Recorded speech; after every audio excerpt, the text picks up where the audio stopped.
Hello hello friends, welcome to price section.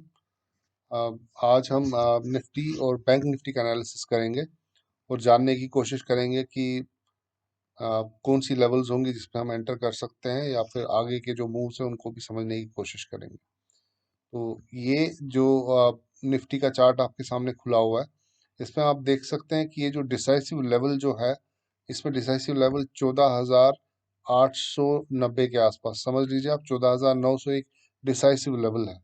इस level को Nifty ने कई बार क्रॉस करने की कोशिश की। यहाँ पर देखें, पहली बार यहाँ पर क्रॉस करने की कोशिश की, दूसरी बार यहाँ पर, थर्ड टाइम यहाँ पर ट्राई हुआ और फिर चौथी बार यहाँ पर। तो इस बार जब निफ्टी ने इसको क्रॉस करने की कोशिश की थी, तो ऐसा लग रहा था कि निफ्टी अब यहाँ पे सपोर्ट लेगा और बड़े आराम से अपनी ऊपर की जर्नी जो है वो कंटिन्यू करेगा। लेकिन आज हमने देखा कि निफ्टी गैप डाउन नीचे ओपन हुआ और उसके बाद बिल्कुल दिन के लोअर लेवल्स पे क्लोज हो गया। तो 14,620 के आसपास निफ्टी क्लोज हो गया। लेकिन आज के दिन का जो फॉल था वो ज्यादा इस वजह से आया क्योंकि एचडीएफसी बैंक में वो कुछ न्यूज़ थी कि उनका वो जो ऑनलाइन सिस्टम है वो नहीं चल रहा था, वो कुछ प्रॉब्लम कर रहा था, जिसकी वजह से एचडीएफसी बैंक नीचे गया और एचडीएफसी बैंक के नीचे जाने से एचडीएफसी भी नीचे गया और दोनों ने मिल के निफ्टी को नीचे नीचे लिया। तो ऐसा कुछ मुझे कुछ ऐसी कुछ खास वीकनेस तो यहाँ नहीं लग रही है। आज का फॉल तो बस इन्हीं वजहों से हुआ है। यहाँ पर जो ये करंट लेवल्स है, यहाँ पर निफ्टी को अच्छा खासा सपोर्ट है। ये देखिए आप, ये निफ्टी को अच्छा खासा सपोर्ट यहाँ पर है। एंड एक बार निफ्टी वापस आज के दिन के इस 14,900 को क्रॉस कर ले ऊपर की तरफ, तो उसके बाद हम कह सकते हैं कि आने वाले दिनों में एक अच्छा मूव देखा जा सकता है। तो हमें वेट करना चाहिए निफ्टी को इन लेवल 14,900 लेवल्स के ऊपर आने को, और यहाँ से हम एक पोजीशन ऊपर की तरफ ले सकते हैं। या फिर अगर हमें दिखा कि यहाँ पर ये जो 14,900 की लेवल है, यहाँ पर रेजिस्टेंस मिल रही है, तो हम एक पोजीशन नीचे की तरफ भी ले सकते हैं। जैसा कि आप सब लोग जानते हैं कि आने वाले दिनों में रिजल्ट्स आने वाले हैं। तो इसमें आसाम और वेस्ट बंगाल के रिजल्ट्स काफ़ी ज़्यादा क्रिटिकल होंगे, क्योंकि दोनों जगह पे ये माना जा रहा है कि बीजेपी एक मेजॉरिटी ले सकती है वहाँ पे। तो अगर वहाँ पे कुछ अपसेट हुआ, ऐसा हुआ कि बीजेपी आसाम या बंगाल में सक्सेसफुल नहीं हो पाई, तब हमें देखना पड़ेगा कि निफ्टी में पोजीशन जो होगी वो नीचे की तरफ ही बनेगी। खैर वो तो बाद की बात है, हमें पहले ये देखना है कि 14,900 पे निफ्टी किस तरीके से बिहेव करती है। यहाँ पर अगर निफ्टी ने एक इस रेजिस्टेंस को ऊपर की तरफ तोड़ा, तो हम कह सकते हैं कि आने वाले दिनों में एक अच्छा मूव ऊपर की तरफ देखा जा सकता है। तो दोस्तों, ये था एनालिसिस निफ्टी का। हम एनालिसिस करते हैं बैंक निफ्टी का, जानने की कोशिश करते हैं कि बैंक निफ्टी में क्या हो रहा है। तो जहां तक बैंक निफ्टी का स्ट्रक्चर है, ये निफ्टी के मुकाबले में मुझे बैंक निफ्टी में ज्यादा क्लैरिटी दिख रही है कि बैंक निफ्टी में क्या हो रहा है और सपोर्ट कहाँ पर है। तो अगर आप देखें, यहाँ पर एक डाउनवर्ड वेज बना था।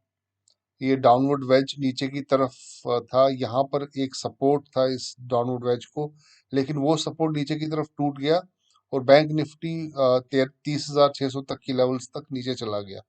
फिर यहाँ पर बैंक निफ्टी ने अच्छा खासा एक बेस बनाया। बेस बनाने के बाद निफ्टी करीब करीब 4,000 पॉइंट ऊपर चला गया और 30,400 पे पहुंच गया। और यहाँ देखिए आप, 30,400 पे निफ्टी बैंक निफ्टी को यहाँ पर एक रेजिस्टेंस मिली और रेजिस्टेंस के बाद यहाँ पर आप देखिए एक इनडिसाइसिव सा एक कैंडल बन गया। तो यहाँ पर रेजिस्टेंस मिलने के बाद आज हमने देखा कि बैंक निफ्टी नीचे गैप डाउन ओपन हुआ और दिन के लोज पे क्लोज हो गया। अब यहाँ पर अगर आप देखें, 32,500 32,500 पे बैंक निफ्टी को एक काफी अच्छा सपोर्ट है। तो मैं नहीं समझता कि बैंक निफ्टी इतनी आसानी से इस 32,500 को तोड़ पाएगा। At the same time bank Nifty की जो ऊपर की रेंज है वो 34,000 है, 34,000 की रेंज ऊपर की है और नीचे की रेंज 32,500 है। तो इस रेंज में बैंक निफ्टी जब तक है तब तक एक रेंज बाउंड ही मूव रहेगा। अगर एक डिसाइसिव मूव चाहिए तो डिसाइसिव मूव हमें 34,000 के ऊपर या फिर 32,500 के नीचे। तो अगर बैंक निफ्टी 32,500 के नीचे क्लोज होता है तो हम एक शॉर्ट पोजीशन ले सकते हैं, या फिर अगर बैंक निफ्टी 34,000 के ऊपर क्लोज होता है तो हम ये समझ सकते हैं कि बैंक निफ्टी और ऊपर जा सकता है। अभी यहाँ पर 32,500 पे काफी अच्छा सपोर्ट है, तो आने वाले दिनों में हमें इस लेवल को वॉच करने की जरूरत है। तो ये था एनालिसिस बैंक निफ्टी में। आज काफी वीकनेस देखी गई थी, वो था एचडीएफसी बैंक। तो आइए समझने की कोशिश करते हैं कि एचडीएफसी बैंक में आज क्या हुआ, और अ, क्या फर्दर इसमें कुछ वीकनेस देखी जा सकती है आगे या नहीं। तो देखें, ये एचडीएफसी बैंक में जो सबसे इम्पोर्टेंट लेवल है वो है 14,050 की। आप देखें, ये 1450 काफी डिसाइसिव लेवल है। यहाँ पर इस 1450 को क्रॉस करने की कोशिश की गई, फिर यहाँ पर क्रॉस करने की कोशिश की गई, यहाँ पर भी क्रॉस करने की कोशिश की गई। उसके बाद फाइनली एचडीएफसी बैंक ने 1450 की लेवल को क्रॉस किया, लेकिन यहाँ पर एक डाउनवर्ड वेज बनी। जो वेज ऊपर की तरफ टूटनी चाहिए थी वो नीचे की तरफ गई, और यहाँ पर प्राइस और नीचे चला गया। प्राइस करीब करीब 1400 लेवल्स तक पहुंच गया यहाँ पर।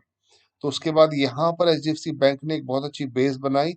बेस बनाने के बाद प्राइस ने इस 1450 की लेवल को बड़े अच्छे कैंडल्स, ये जो आप देख रहे हैं, दो अच्छे कैंडल्स बने यहाँ पर, काफी बुलिश कैंडल्स बने, और बड़े आराम से इस 1450 की लेवल को क्रॉस किया। उसके बाद यहाँ जो ये कैंडल आपको दिख रहा है, इसमें इसने सपोर्ट लिया इन लेवल्स पे। तो आज जो एक खबर आई कि इनका ऑनलाइन कुछ प्रॉब्लम्स चल रहे हैं, ऑनलाइन प्लेटफॉर्म मतलब ऑनलाइन एक्सेसिबिलिटी अच्छी नहीं है, ग्लिचेस आ रहे हैं कुछ। तो उसकी वजह से क्या हुआ कि आज एचडीएफसी बैंक, अगर आप देखें, गैप डाउन ओपन हुआ, और गैप डाउन ओपन होने के बाद दिन के लोस पे क्लोज हो गया। तो ये तो आज की जो सेलिंग एचडीएफसी बैंक में आई है, इट्स प्योरली न्यूज बेस्ड। तो इसमें ऐसा कोई चिंता की कोई बात है नहीं। तो मैं ऐसा समझता हूँ कि एचडीएफसी बैंक, यहाँ पर इनका अच्छा खासा सपोर्ट है।